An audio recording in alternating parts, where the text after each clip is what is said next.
Hi, my name is Vinlov, but you can call me Vath. Today I want to talk about the 4 types of Asian Americans in our society today. I'm inspired by this video by a guy named Andre Williams. Never heard about him before, heard about him now. Now it's your problem, gonna link in the description. Basically, he believes there are 4 types of African Americans in our society. A vocal minority of blacks who are educated, or at least trying to be educated, they're trying to be the best version of themselves, they're hardworking, very wonderful people. And then there's 60% that are violent, emotionally immature, financially not the best. He doesn't use this term because the term he used I can't use or else I'll get canceled off the internet. But the term I will use is poverty of the spirit, a spiritual poverty. They have a poverty of spirit, okay? They do not have that inner life. They don't have that inner voice of spirit. A strong enough conscience. But they are controlled and enabled by an elite class of African American men and women who not only enable it, but benefit from it. They benefit from this mindless consumer class that keeps on consuming because they have nothing in them. They have no spiritual life. Like I said, poverty of the soul. They have nothing going on except for them now. They only live in the modern world as it is today. There's no past or future. There's only consumption. And the elite class benefits from it. And then there's the bottom, which not even the elites can benefit from, except from a political point of view where they can use them at petty points to get more votes and generate, the loop. And, complete bottom of the barrel dregs. And I don't agree with it fully. But as someone who is American, but isn't African American, I get the nuance he's trying to get at, but I don't get all of it. But, I understand his emotional mindset behind it. And that made me realize the Asian Americans, they don't really have that type of caste system as it is. They do have 4 types, but it's not as, like he described the African American groups. That's because we're a recent addition. If you don't count the Siberian immigrants who became the Native Americans, shout out to my Siberian American homies, hey ahoya. But we're a very recent group as it is right now. We do not have the integration that African Americans have. But that is not to say that we have not developed our own unique subcultures that I'll get into today. But what it is to say is that unlike what he says about the blacks who have a poverty of the soul versus those who truly try to be better, want to be better, I would say the American Asian problem is people who want to assimilate and are integrated versus people who do not want to assimilate but are integrated, and people who do not want to assimilate and do not integrate, and people who do both, What I'm trying to say is that there are 4 types, like I said. Chang, Wong, Yunioshis, and Shri/Vivek. Chang, I would say, is 35% of the Asian American population. Chang is what you want to be. Chang is awesome. I like Chang. You like Chang. Everybody likes Chang. Chang is a Dr. Roya. He's a smart guy, hardworking, smart guy or lady. It can be a Mrs. Chang. A strong, independent Chang, a non-binary Chang, even if you want to go that way. But anyways, Chang is nice. They're hardworking, studious, polite. They can code switch perfectly. They can be a normal average American, but also go to the tradition. They have a balance between that. They live in the world as it is. They are cosmopolitan, but they are also patriotic. They love America, but they also love their home country. There is no conflict of interest there. 30%, however, are the Wongs. Wong is not as smart, but just as hardworking as Chang. He or she isn't as cleanly or put together or really that confident in themselves. Wong's nice, but they have problems. They have a lot of problems that they need to sort out. But they're trying to be Chang. They really want to be Chang, but they're Wong, And when I'm talking about Chang and Wong, I'm not talking about Chinese people, I'm not talking about Japanese, I'm not talking about even Northeast Asians, Southeast Asians. I'm talking all of it. Anything between Europe and the Americas, even Pacific Islanders. I'm talking like Turkey, the Middle East, Indians, Pakistanis, South Asians, Bengali, Sri Lankan, Indonesians, everybody, okay? Maybe except for some obscure Negrito groups that I do not know about. Or maybe some, like, Hawaiians, I don't know. I don't know. Anybody between Europe and America who do not come from there, who are not white or indigenous or black, or even Aboriginal Australian, you're Asian. Sorry, pal. That's how the game works. But what I'm trying to say is that Chang and Wong can be anything between that. There's Turkish Changs, there's Lebanese Wongs. Anybody can be anybody. But Yunioshis, he used to be like Japanese mainly, but really over time is Turkish people. Like I said, there can be Turkish Changs and Wongs, but like there's a lot of Yunioshis that are Turkish now. They're kind of the eternal immigrant. Not eternal immigrant, but eternal tourist, I should say. The eternal tourist is probably the better word for what I'm trying to get at. They encompass that type of entitled snobbiness that's not earned. Yunioshi thinks that because Chang is smart and educated and Wong is hardworking and resilient, he gets all of that good thing, all that wonderful brownie points, good boy points. Yunioshi gets that, but he doesn't. What I mean by Turkish people being Yunioshi is that there's a lot of Turkish people who believe that they have this delusion of whiteness. I mean, of course there's going to be white-skinned, Caucasian, Turkish people, but like, you know what I mean. They're spiritually oriental, even though they're close to Europe. They think they can pass as like snobby Europeans, but they're not. They're Yunioshi. Yunioshi sucks. Nobody wants to be Yunioshi. Yunioshi is the stereotypical, very rude, has no desire to really integrate with the locals, but also, paradoxically I should say, does not care about his own country. He is a foreigner in all lands. The eternal tourist, like I said. Yunioshi is too Western for the East and too Eastern for the West. He's too individualistic and hard-headed to be part of his native society.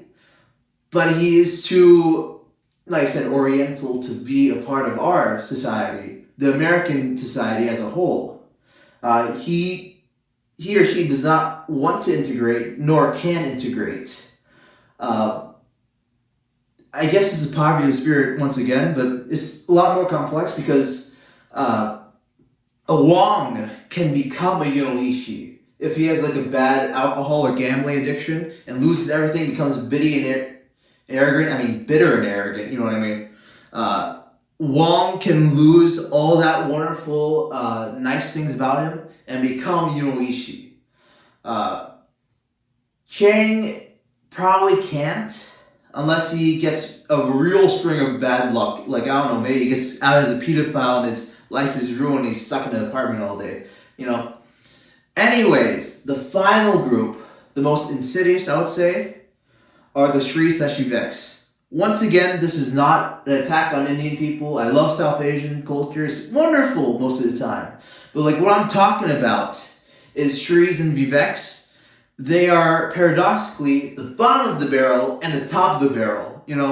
They are the elite class and the absolute, I don't want to say untouchable, but they're that part. They're upper and lower paradoxically. They're both the crazy rich Asian and the crazy schizophrenic bum, But they're people who just see themselves as completely superior to the foreign culture that they're in, the American culture, yet they think they are the best of it. They hate their own country, yet want to make the new country the old country. Your type of guys say, oh, let me tell you how to live. Let me tell you how your country should be from my perspective, Not saying that's bad, but like, they hate America. as it is, as much as they hate the home country. They're like Golem, Except the one ring is the American dream, and they will love and hate it as they love and hate themselves. Shri/Vivek has a whole army of Yunioshis. It could be Indian, Turkish, Levant, Arab, North Indian, South Indian, whatever. But he has like a whole army of Yunioshis. Because paradoxically, only Chang, I would say, and Vivek/Shri have a spine. And because they have a spine, Chang can be his own self, individual. He does not care about the racist stereotypes. He does not care about the hate. But Shri, he's fully aware of it. He is aware that he's not Chang, but he wants to be Chang so bad. So he actively forces his way to artificially become Chang. He wants to have the grandeur of Chang without being Chang. He's still Shri and Vivek, you know what I mean? So he uses the Yunioshis and their insecurities, their lack of a backbone, to just generate that artificial hype and prestige. Wong, he doesn't have the backbone to fight against it, so he's just neutral. He's not cowardly, but he just does not have the energy to be in it. But what I'm going to say is Chang, his biggest fault, his or her biggest fault, is that he does not care. Chang does not give a hoot about whatever Shri and Vivek is doing. But Chang could easily go down to Shri and Vivek and tell them, hey, cut your BS and free all the Yunioshis from their mind-deck slavery. But they don't. They don't care. Chang, biggest problem, he's wonderful and all that, but he does not care about other Asian Americans in like that sort of way, I should say. Chang is on his own. He's a lone wolf. He's doing good, so he's doing good. Nobody else matters except for Chang and his family, his tradition. He is fine as he is, but the problem is that allows Shri and Vivek to run wild. Because, like I said, Yunioshi and Wong do not have that spine. They don't have the courage to stand up to Vivek and Shri. Because nobody cares. Nobody cares for Wong. He works short hours. He could be the Pakistani guy at the gas station, the Indonesian guy, the Malaysian guy at the restaurant. Really, he's not that important to society, even though he's the backbone of his community. So nobody cares about Chang. Nobody cares about Wong. But Chang needs to. Chang needs to care for his community, but he's already doing fine. He's a Dr. Roya. Wong wants his kids to be Dr. Roya, but he can't help that. And sometimes their kids become Shri and Viveks. Oftentimes, even though I say that, a lot of Shris and Viveks are the product of hapas between like an old white guy and a Filipino mother who's too young, so she's always stuck in that teenage mindset and can never grow up, and the father is way too old, so the kids have nothing. Except for like money and a completely devoid culture. They're, unlike the eternal tourists of the Yunioshi, they have nothing to return to. They have no inner self, so they have to create an artificial void to fill themselves in with, Shri and Vivek needs to become something more than themselves, or else they implode, and they become like Elliot Rodger, It's utterly depressing. But that's how it is.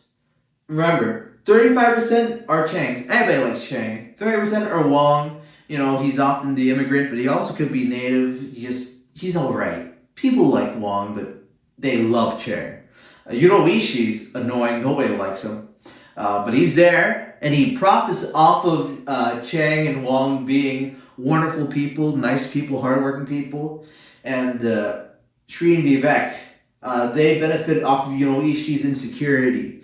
And they benefit from using that to benefit themselves, get higher, and try to overtake Chang. They can never beat Chang. Wong does not have the ability to fight against that, even though he does care. Wong cares about his family. Wong cares about his tradition and culture. He does not want to lose himself in the American identity. Vivek and Sri have no American identity, as they have no indigenous identity. They're completely out of balance. Chang is a balance of the integration. He is both the native and the foreigner at the same time, and neither of them cancel each other out. I'm Vietnamese Georgian, so I am my indigenous culture, but I also side with the white side, the white soldier side. I want to have a balance, though I can be kind of a Sri Vivek at times. Not gonna be lying to you, but I say my father is a bit of a Wong. He's lovely. He's a lot smarter than he thinks he is, but right now he is a Wong because he does not think he has any chance to be a Chang. But he could easily be a Chang when he was younger, but he's too old for that at this point. Sad but true. Truth nuke. And then, like I said, Yunioshis, I don't want to sit bad enough anybody, but you have family members like Yunioshis, that type of person who doesn't even speak the language, English, doesn't even want to. If he does, it's very broken. He just a bit of a parasite. But he can work, he can live, he probably has a high-paying job, hopefully, but they kind of live off of being the eternal tourist, and they benefit from having that outside voice. They can always be the cool foreigner who sides with the person who's arguing against America or American ideals or culture, left or right, I don't know. Like, for example, like those roof Korean guys who like to be like, hey, I'm the American roof Korean. He does not see himself as American. He sees himself as the roof Korean. He is completely outside of it, And the idea of the racist Asian, of course, Wong can be racist, but like Yunioshis is racist not because he has American ideas of racism, but because he believes himself superior. Simply because he is Asian, Indian, Arab, Levant, Turkish, nomadic, whatever you want to say. But he believes himself superior. Once again, I'm going back to the Turkish people, Yunioshis. There's a lot of them who believe that they are superior to other Turkish or Muslim groups. They're superior to Arabs or Levants purely because they are European enough. I believe, and a wonderful Turkish friend of mine named Mohammed, of course, has come to this theory that during like the George Bush type of neocon era, the brown Muslim, they kind of developed this isolationist, aggressive mindset to try to separate themselves from that. Oh, we're not the terrorists. We're the good Muslims. We're just like Europeans. We're basically white. Of course, there's like literally white Turkish people. Muhammad was, light-skinned, Caucasian. He looked like an Ashkenazi. Anyways, what I'm trying to say is that Yunioshis sees himself as superior because of Chang and Wong's being so appreciated in society. Without that, he is nothing. But Sri and Vivek do not see themselves with the Wong, and they do not see themselves with Chang because they're completely isolated from that. They are void of that. What I'm trying to say here is that Chang's great and wonderful, but his biggest problem is that he does not care and will not care because he cares about his bubble. He does not care about the outside Asian sphere, but eventually, all the Viveks and Shris are going to get their army of Yunioshis to slaughter the Wongs and replace the Changs. And that's coming very soon, pals. Very soon. So Chang, you need to start caring. Wong, you need to get your balls straight. I'm not talking about my father. He's a great guy. He's too old, like he said. But like the young Wongs, like 20 to 40, like get your balls straight. Become Changs before the Viveks and Shris get their Yunioshis to get you. But Yunioshis coming, and he hates you as much as he loves you. He wants all your benefit without being you. It's paradoxical and tragic, but true. What I'm trying to say is that this is 4 times longer than the original.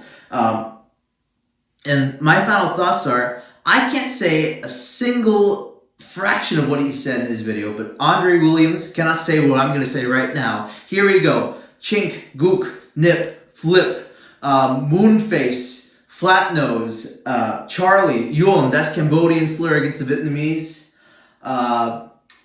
zipperhead, yellow boy, slanty eyes, rice hat,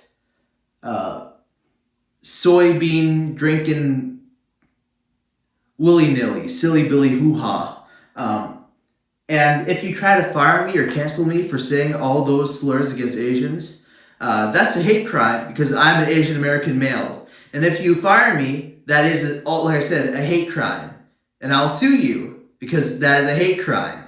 And I'm Asian. I can do whatever I want. Like I said, chink, nip, flip, gook, like I said, anything. Have a great day, and remember, be like Chang, don't be a Yunioshi, especially don't be a Shri. Maybe be a Wong if you want, but try Chang. If you can't, just be Wong. You can never go Wong with Wong. Also Chang.